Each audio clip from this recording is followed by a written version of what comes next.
or I need someone to deal with that issue I will see what I can immediately.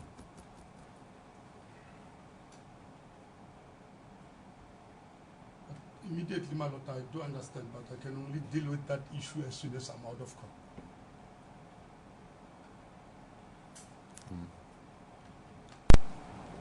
Yes, the court, please.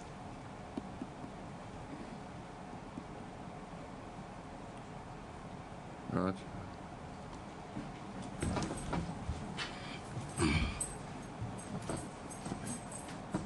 Ms. Vandenheffer, can you just deal with your objection to proceeding to interpose your argument at this point?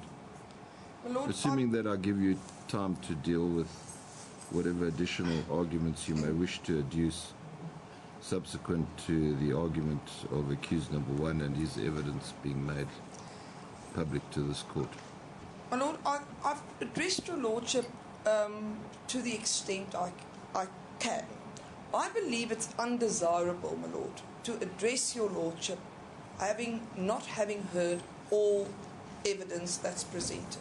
Well, why can't you address me on matters and then hold in abeyance whatever additional things may, which is doubtful, arise out of accused number one? Lord, I can, we have prepared draft heads of argument. I wanted to supplement. I can at this point address your Lordship. Yeah. As far as I possibly can Yes. today with, and then I reserve the right to, of course, deal with further issues And I'll let you. tomorrow. And Subject to unreasonableness, I will let you. that I have no problem with, Right, my well Lord. then, let's do that. Subject to what Mr. Mashiani now apparently wants to talk. Yes, Mr. But Mashiani. I see accused number one is constantly raising his hand. Yeah, well, I'll come to him now. Let Yes, me sir. just deal with this issue. So you don't have anything to say on this issue? No, my lord. Right. Okay, that's all. I don't want a long story. Thanks, Ms. Vandenheffer. Let me just hear what accused number one has to say. Mr. Krejcir, apparently you were standing up. I didn't notice you.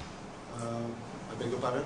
I didn't notice that you'd stood up. It's been drawn to my attention that you may wish to say something to me. Yes, I would like to. Yeah. My lord, I would like to bring the application to remove my chains based on the judgment State versus Spirit. I'm not hearing that application now. I'm in the middle of doing something else. Okay, then. I'm not hearing your application now. I'm doing something else, Mr. Krejcir. All right, thank you. Right. So I'll deal with you, Ms. Vandenheffer. May it please the court. My Lord, as with the accused number 3 to 6, the pre-sentence report as well as the suitability report Yeah. in respect of correctional supervision Of one. deals with 1 and 2 deals quite I extensively. mean of two. Sorry. Yeah. Accused number Apologize. 2 deals extensively with the personal circumstances Okay. of the accused. Okay, so that deals with Yes. the first portion of the triad, your personal Indeed. circumstances. And that I will hand up to your Lordship I've got. tomorrow, a summary of all the personal Okay, circumstances. well, I've at least got them in here so I can Indeed. understand this. So what does it say? It tells me how old he is and where he went to school and who his family is and that sort of thing, Indeed. and what he's been doing in society till now and how much money he earns, and in general terms, all about him. It deals in general terms with him as a person. Yes. The content of both these reports, my Lord, are not in dispute, both in fact Yeah, no, and, we've got that. and indeed in law. The got that. second document also recommends accused number 2 for correctional supervision. Your Lordship has had the debate with my learned friend acting for accused number 3 to 6 as to the 5 years limitation on whatever kind of sentence. As I understand is it, that's the imposed. trigger. If I That is- don't agree with that, then it can't happen. Indeed. And there's a number of ways, of course, in which the court can deal with the imposition of a sentence. That is by making sentences run concurrently, by suspending periods of sentence. So if I give him, let's say, 100 years, Then and this I doesn't- suspend 95 years, then does he get treated as if I gave him 5? Indeed. So it's the unsuspended portion which is relevant. It's the effective period of imprisonment, indeed. That is the relevant Okay. portion. Yeah, Where there are multiple counts. Indeed, because there's multiple counts. Okay. And I will, in due course, and I'm going to ask your lordship's leave that I deal with the specific case law in respect of the various offences tomorrow. As I said, we've set it out for your lordship in draft, and I will make copies available to your lordship I tomorrow. don't think I've got the head. What I would like... Have I got head from you? No, my lord, because we assumed that we will only by tomorrow argue to your lordship. I think, if with your lordship's leave, I would like to deal with your lordship's judgment and your lordship's findings at this point. Okay. So you want to deal with the leg called crime? I want to deal... The crime. My lord, As that the matter urgently stand down, there is a security issue to be attended to immediately. Got it, gentlemen. Left ear, gentlemen. All right.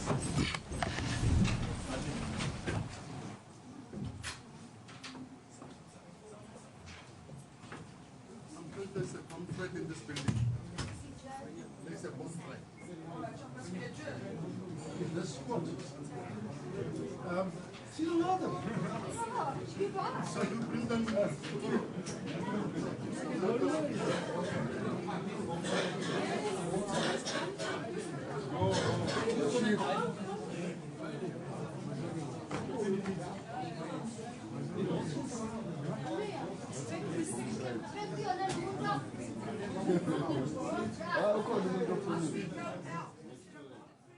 All right, live there from the Radovan Krejcir pre-sentencing procedures at the South Gauteng High Court. Earlier we heard Krejcir asking for an application to have his chains removed. There seems to be a bit of a security problem at the court, but we will take you back there as soon as proceedings get underway. Right now we'll take a short break. Stay with us.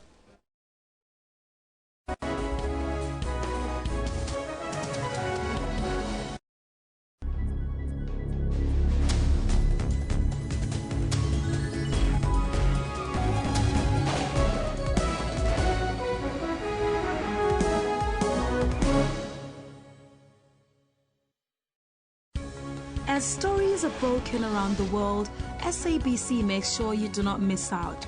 As the stories unfold throughout the day, News at 8 updates all newsworthy stories worldwide. Globally, we are there. Locally, we leave no story untold.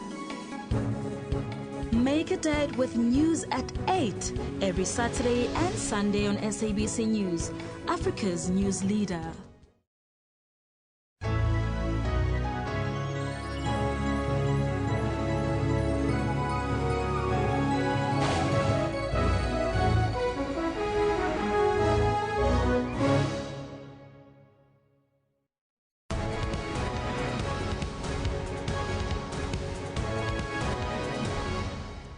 Welcome back. Taking a look at some business news, and as the day for the budget speech edges closer, questions remain about where government will get the money to satisfy the needs of the country.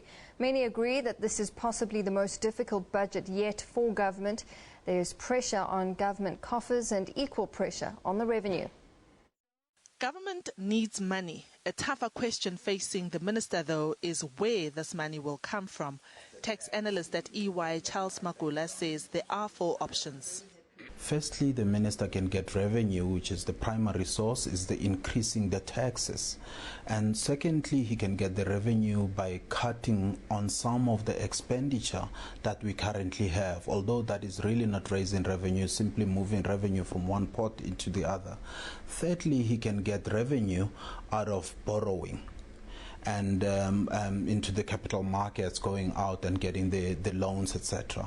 And the fourth one, which is really not, which is something that government has already been doing, but which is really not as a big revenue pot, is aggressive enforcement of the taxes, so going after those that have not been compliant. Tax increases are inevitable. Some analysts have pointed to value-added tax, personal income taxes, fuel levies, sin taxes, capital gains taxes, dividend taxes, excise taxes and estate duties as possible options.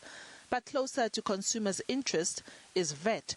That's because it will have an impact on consumer goods and services. Makula says there's a general consensus amongst the business community that VAT can be tapped into.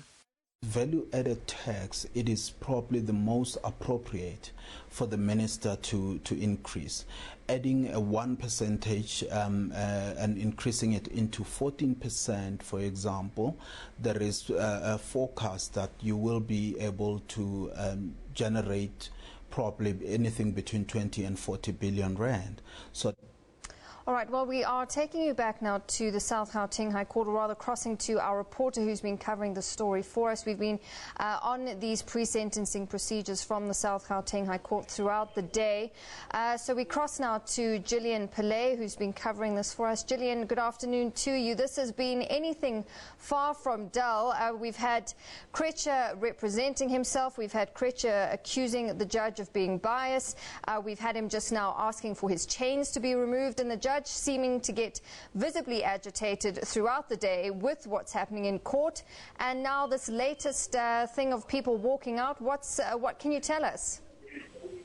Well, we had just started the court proceedings, and I'm crossing to you with my telephone because we weren't able to do a televised live crossing with you. We were all just asked to vacate the court because there's now an alleged bomb threat. The judge has been removed from the bench. All the convicted have been taken down to their cells. So we've all been told just to leave the court, and because they're trying to establish the origin of this alleged bomb threat that has now caused a disruption in proceedings, Natasha. We would have crossed live to you, but we were asked to vacate the court because of this imminent threat that has now, happened here at the South Gauteng High Court. We don't know if there's any truth to it. We know that the security officials have, they've taken the measures to see if there is any truth to this. So everyone's here out in the corridors. People are quite nervous. Journalists are, it's been quite a dramatic day at the South Gauteng High Court. I don't think anyone thought that it would come to this. But as I said to you, a bomb threat. We've now been evacuated. We are in the corridors of the courthouse, and we're unable to access Court 16. Lamont has been taken to his chambers, and the accused have been taken back to the holding cells downstairs, Natasha. All right, Gillian, following this, the pre-sentencing procedures throughout the day, there was a lot coming out of it about Krejcir threatening the judge, talking about he knows where the judge lives. Do you think this has got anything to do with what we're seeing now? Natasha, just with what had come out during the court proceedings, Krejcir was saying that he thought Lamont was biased on various grounds. And when he was basically saying that Lamont and he reside in the same vicinity, and this could be possibly one of the grounds for bias. He wasn't really articulating himself fluently because he was asking for an interpreter.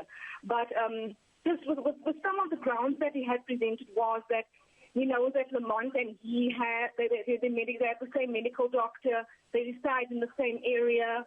Lamont has been quite biased towards his legal counsel in the past. And various other grounds that he presented around, Lamont not being objective since the onset of this particular case, Natasha. Gillian, give us the background to why Krejcir has been representing himself throughout the day. Krejcir, he has been unable to release funding to for new legal counsel. The last time we met here was in the middle of November, and he had then terminated the services of a former legal counsel. So today time had run out, and Lamont wasn't going to give another performance for any reason. And Krejcir was unable to secure legal counsel, and he then, represented himself, Natasha. Gillian, this is the fifth time that the sentencing procedures have sort of been stalled, and leading up to this there have been many delays. Do you think that this bomb scare, this bomb threat has got something to do with that? It's very difficult to say. I've been part of this matter since 2014, and there has been a series of postponements. And yes, it's frustrated the bench, it's frustrated the parties. The accused themselves say they're frustrated. Today, this latest event of an alleged bomb threat, Natasha, I'm not sure if there's any substance to it. I'm not sure if it is real. All I know is that we were asked to vacate. I don't think it has any bearing to push for a postponement, but this is just on the face of it. We'll obviously get more detail if we do resume. I'm not sure if we will resume, but we can only play it by ear and hope to bring you more, give you guys more detail as we see what unfolds in the next 10 to 15 minutes, Natasha. All right, Gillian, thank you very much. Our reporter Gillian Pillay live from the South Gauteng High Court, where people have been ordered to leave the court building as there's been a bomb threat or a bomb scare there in the pre-sentencing procedures that have been underway throughout the day in the Radovan Krejcir trial. Well, we will take a